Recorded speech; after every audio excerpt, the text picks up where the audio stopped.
중에 계속 글루텐에 대한 얘기가 계속 문의도 많이 들어오고 질문이 많아서 우리 마이크로바이옴 중에 글루텐에 대한 부분을 좀 밀가루와 건강에 대해서 조금 다뤄야 될 것 같아서 한번 그쪽으로 강의를 좀 한번 해보도록 할게요.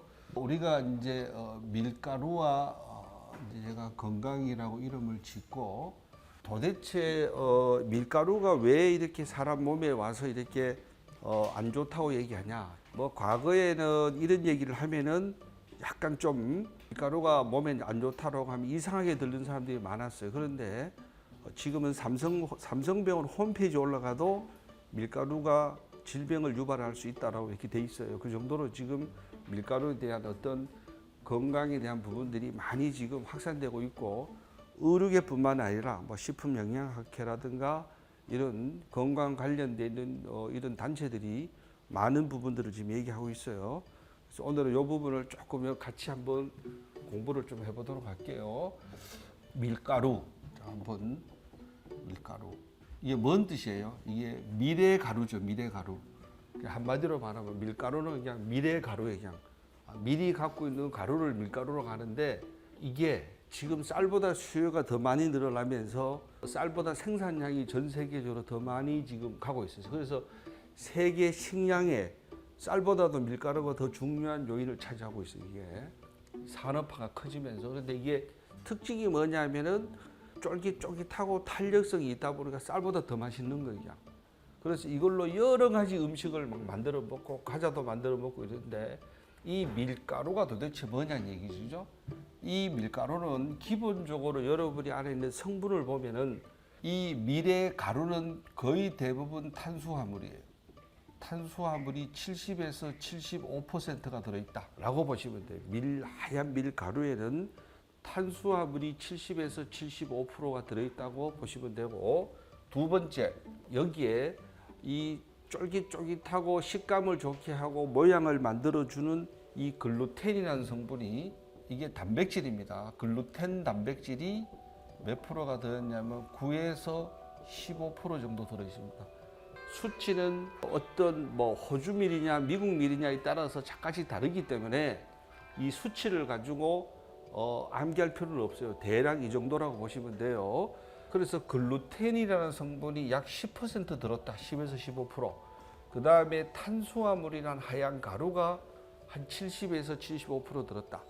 그 다음에 여기에는 지방이라 해서 주로 인지질 포함해서 한 1 내지 2%가 들어있어요. 그리고 밀가루는 여러분들이 이렇게 만져봐서 모르지만 실제로 거기 수분 함량이 한 10% 가까이 돼요. 수분량이 10에서 한 15% 가까이, 14% 통계적으로 뭐 한 10에서 14% 정도 수분이 포함이 되어 있다. 그래서 탄수화물, 글루텐 단백질, 지방, 수분이다라고 보시면 돼요. 이게 밀가루예요, 그냥. 두 번째, 이렇게 그동안에 밀가루를 재배해 왔던 걸 보면은 이 밀의 재배가 쌀하고 똑같죠. 동양 쪽은 거의 다 쌀을 많이 재배해요. 그런데 외국으로 가면은 미국이나 호주나 이런 데 가보면 훨씬 더 밀이 더 많아요. 이렇게 밀이 더 많은데, 이 밀 재배는 최초에는 거의 재래식이에요. 이 재래식이라는 얘기가 뭐냐면은 사실 밀의 수요가 크지 않았기 때문에 이렇게 자연에 보면은 자연산 그 밀이라 해서 그냥 이렇게 토종으로 생긴 토종 밀들이 있어요. 이게 무슨 야생 밀이죠, 그냥. 여러분들이 산에 가다 보면, 서양에 가보면 이게 밭에서 밀씨가 날려가지고 산에서 그냥 이렇게 밀밭이 만들어져 있어. 그런 걸 따서 이렇게 이 사람들은 빵도 만들어 먹고 국수도 만들어 먹고 이렇게 했단 말이에요. 그리고 이게 거의 소작농이었단 말이에요. 소작 농법으로 그냥 텃밭에 조그맣게 밭에다가 밀을 만들어서 이렇게 재래식으로 하다가, 동양 사람은 쌀 위주로 해서 탄수화물 분해 요소가 많죠. 쌀을 먹었는데 서양 사람들은 쌀하고 똑같이 밀을 먹기 시작한 거예요. 그 밀을 먹다 보니까 조금 이게 현대식이 돼버린 거죠. 현대식이 되니까 이제 눈을 뜬 사람들이 수요가 조금 늘어나니까 이제 사람들이 이거 돈이 되겠네 라고 하고, 또는 요거를 좀 내가 많이 키워볼까 이런 식으로 하다 보니까, 현대식을 하다 보니까 어떻게 하냐면은 우리나라 쌀도 자꾸 이렇게 뭐가 바뀌어요. 품종이 바뀌죠. 품종을 개량한 거야 이렇게. 품종을 개량하고 조금 더 뭐냐 하면은 큰 농업으로 약간 발전이 시켰단 말이에요. 조금 더 많은 양의 이제 밀을 생산했는데 이게 어느 날 갑자기 뭐 파스타라든가 라면이라든가 막 이런 쪽으로 해서 이제 간식, 간편식, 배달 음식 이런 것들로 막 쓰면서 피자라든가 이런 게 나오면서 이게 식량이 돼버린 거, 전 세계 식량. 우리 동양 쪽 사람들은 사실 밀에 대해서 뭐 크게 어릴 때부터 안 보고 자랐지만 외국 사람들은 어릴 때 가보면 다 밀밭을 보고 사죠. 우리는 쌀을 보고 크는 거고 가서 메뚜기 잡고 있는데 걔들은 밀을 보는 거지. 이게 어떡하냐? 산업화가 돼버린 거야 그냥 완전히. 어마어마한 산업화가 되면서 식량 산업이 돼버린 거야 식량 산업. 그게 밀 수출하면서 엄청나게 돈을 버는 거예요 지금. 그죠?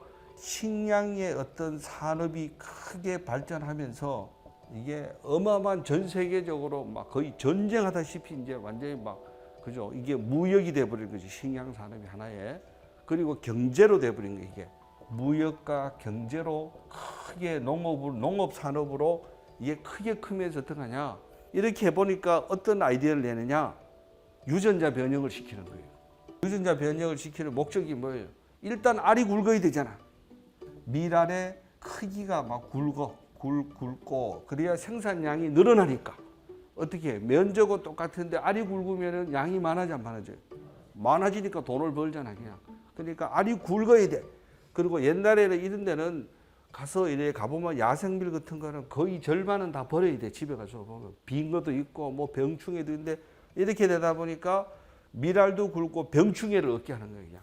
병충해가 없어야 수확량이 늘어나죠. 병충해도 예방을 하고 병충해도 잘 적응을 하고 밀알도 굵고 그 다음에 밀가루의 장점이 글루텐이죠. 글루텐의 함량이 낮아져야 돼, 높아져야 돼. 높아져야지. 그래야 돈을 벌지. 밀가루를 샀는데 글루텐이 많은 걸 사지 글루텐 없는 걸 안 사지. 밀가루의 품질을 쫄깃쫄깃해야지. 일본 우동 먹으면 쫄깃쫄깃해 안 쫄깃해요. 다르죠? 다 글루텐의 함량이잖아 전부. 이렇게 해서 글루텐의 함량이 최대한 높은 게 좋은 품종이야. 그냥 막 상품이야. A급이란 말이죠.